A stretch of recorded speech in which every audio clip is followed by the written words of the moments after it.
December 1వ తేదీన హైదరాబాదులో జరిగిన మాలల సింహగర్జన సభకు హాజరై విజయవంతం చేసిన కుల బాంధవులందరికీ మాల మహానాడు నాయకులు ధన్యవాదాలు తెలియజేశారు. ఈ మేరకు గురువారం గోదావరికని ప్రెస్ క్లబ్లో ఏర్పాటు చేసిన మీడియా సమావేశంలో తెలంగాణ ఎంప్లాయీస్ అసోసియేషన్ ఆఫ్ మాల నాయకులు ఎరుకల లక్ష్మణరావు, మాల మహానాడు జాతీయ నాయకులు నంది నరేష్ మాట్లాడుతూ బాబాసాహెబ్ అందించినటువంటి రాజ్యాంగ ఫలాలు మాల మాదికలకు ఉపకులాలకు సమానంగా అందుతున్నట్లు చెప్పారు. కానీ కేవలం మాలలకే అధిక ప్రయోజనాలు చేకూరుతున్నాయని పలువురు చేస్తున్న ఆరోపణలు అవాస్తవమని ఖండించారు. కుల గణన ఆధారంగా రిజర్వేషన్లను అమలు పరచాల్సిన అవసరం ఉందని సూచించారు. కాగా అంబేద్కర్ వర్ధంతి సందర్భంగా శుక్రవారం ఉదయం స్థానిక మాల మహానాడు కార్యాలయం నుండి అంబేద్కర్ విగ్రహం వరకు ప్రదర్శన నిర్వహించనున్నట్లు ప్రకటించారు. ఈ కార్యక్రమానికి మాలలు అధిక సంఖ్యలో హాజరై విజయవంతం చేయాలని కోరారు. పాత్రికేయ మిత్రులందరికీ జై భీమ్ తెలుపుతూ డిసెంబర్ 1వ తారీఖు నాడు సికింద్రాబాద్లోని పరేడ్ గ్రౌండ్స్లో ఏర్పాటు చేసినటువంటి మాలల సింహగర్జన బ్రహ్మాండంగా విజయవంతమైనందుకు, ఆ కార్యక్రమంలో అందరూ పాల్గొని విజయవంతం చేసినందుకు ప్రతి సంఘానికి, ప్రతి కార్యకర్తకు పేరు పేరున వారికి కృతజ్ఞాభివందనలు తెలియజేస్తున్నాం. అంతేకాకుండా ఇక ముందు జరిగే కార్యక్రమాల్లో కూడా అందరూ ఇదే విధంగా ముందుకు వచ్చి కార్యక్రమాన్ని విజయవంతం చేయాల్సిందిగా మేము కోరుతున్నాం. మాలల గురించినటువంటి తప్పుడు ప్రచారాలు, అపోహలు చాలా పెద్ద ఎత్తున సోషల్ మీడియాలో ప్రచారం అవుతున్నాయి. ఆ విషయాన్ని మేము బహిర్గతం చేయాల్సిన అవసరం మాకు ఉంటుంది. ఏది చేసినా రాజ్యాంగం ప్రకారం చేయాలి. భారత ప్రభుత్వమే రాజ్యాంగ నిబంధనల ప్రకారంగా నడుస్తున్నది. ఈ రిజర్వేషన్లు అనేవి భారత రాజ్యాంగం కల్పించినటువంటి ఒక అవకాశం, అది ఒక నిబంధన.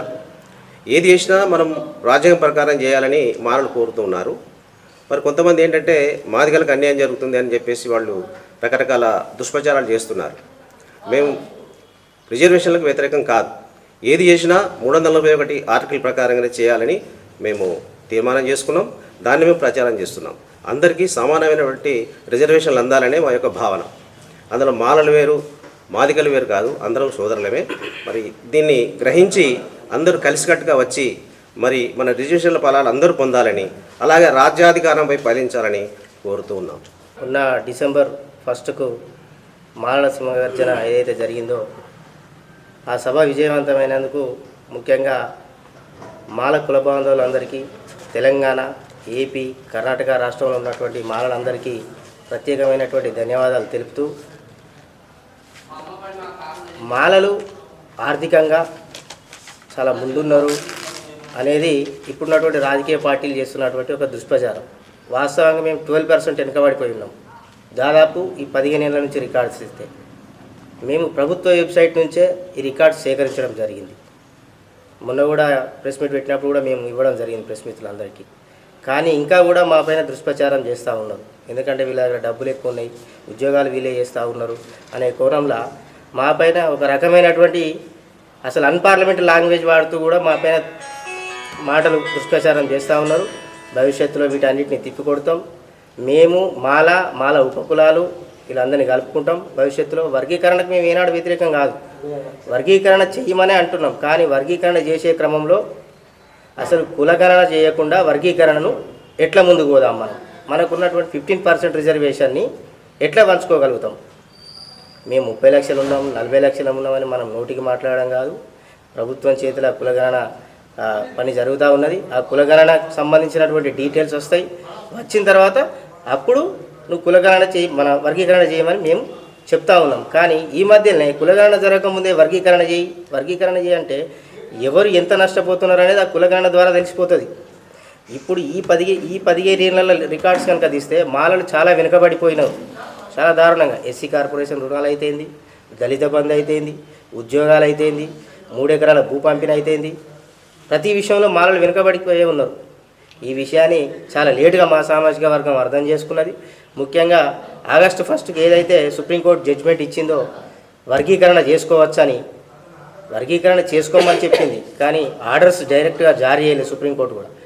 మేము ఎప్పుడు కూడా మాదిగలకు వ్యతిరేకంగా మాట్లాడడం కూడా భవిష్యత్తులో మా కార్యాచరణ ఒకటే, మాల ఉపకులాలను కలుపుకొని ఇంకా రిజర్వేషన్లు పెంచాలి అనే కోణంలో యుద్ధం చేస్తాం రేపటి రోజున, రానున్న రోజుల్లో. భారత ప్రభుత్వం కానీ భారత రాజ్యాంగానికి లోబడే మేము ఈ ఉద్యమాలు చేస్తాం. ఏ సామాజిక వర్గాన్ని కూడా కించపరచం. ముఖ్యంగా ఇప్పుడు ఉన్నటువంటి పరిస్థితుల్లో మనవాద పార్టీలు ఏవైతే ఉన్నాయో అవి ఈడబ్ల్యూఎస్ రిజర్వేషన్ తీసుకొచ్చి బీసీలకు అన్యాయం చేస్తూ ఉన్నది.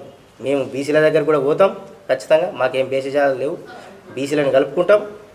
రాబోయే రోజుల్లో భవిష్యత్తులో మాల సంఘం ప్రతి బీసీని అణగారిన వర్గాలను కలుపుకొనే మేము ఉద్యమం చేపడతామని తెలియజేస్తూ వర్ధంతి సందర్భంగా మేము ఒక ర్యాలీ తీయదలుచుకున్నాం అంబేద్కర్కు రేపు.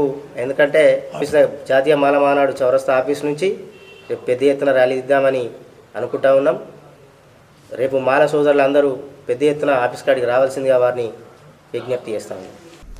ఇంకా ఈ కార్యక్రమంలో మాల మహానాడు నాయకులు అందుగుల రాజేశం, పిట్టల వెంకటి, నంది నాగేశ్వరరావు, నూకల మొండయ్య, ఎరుకల లింగమూర్తి, దాసరి కృష్ణయ్య తదితరులు పాల్గొన్నారు.